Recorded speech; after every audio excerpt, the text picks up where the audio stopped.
그러면 상당히 근원적인 질문에 대한 답변을 주신 거네요. 사실 실제적으로 우리나라가 어느 정도의 수혜를 받아갈지 좀 봐야 된다. 그리고 또 한 가지로 본다면 규모나 사이즈가 어느 정도로 책정될지가 가장 중요하다라는 말씀을 좀 주셨습니다. 그렇죠? 그 서명식도 19일이고 아직까지 세부적인 내용이 공개된 바가 없기 때문에 관련한 내용들은 나오는 대로 좀 체크를 해봐야 되지 않을까 싶습니다.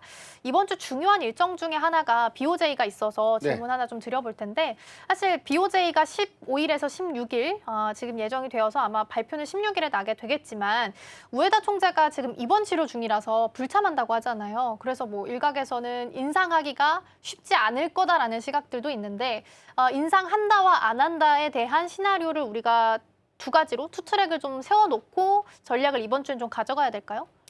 대체적으로는 한 90% 정도가 금리 0.25포인트에 대한 인상을 예상을 좀 하고 있고요.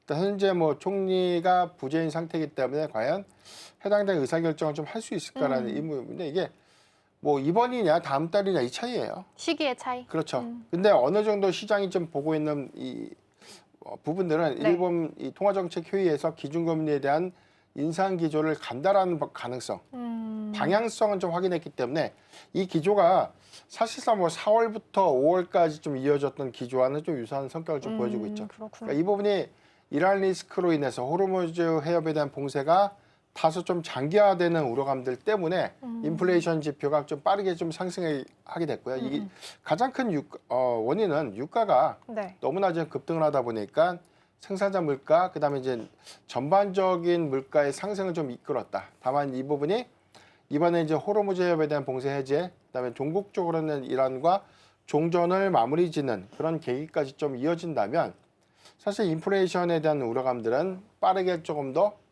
식을 수 있다. 이 부분도 좀 봐야 될 것 같고요.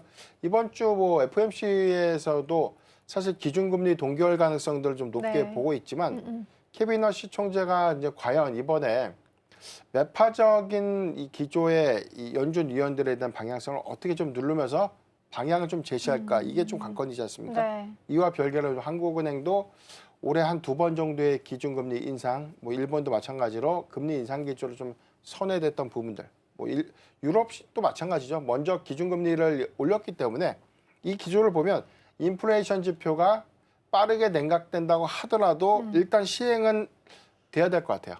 다만 그 부분이 오히려 이제 인플레이션에 대한 영향도가 점진적으로 빠르게 좀 감소하거나 좀 하향될 수 있는 시그널들이 네. 구체화가 좀 된다면 일단 예상됐던 금리 인상의 시나리오가 금리 동결 같은 시나리오로 많이 좀 선회될 수 있는 부분이기 때문에 네. 이런 방향성들은 뭐 그래도 시장에서는 어느 정도는 좀 선반영되지 않았나. 그래서 이제 상반기보다 걱정되는 건 이제 하반기인데 하반기에 인플레이션 지표도 내리는데 금리를 굳이 인상을 해야 될 이유는 없거든요.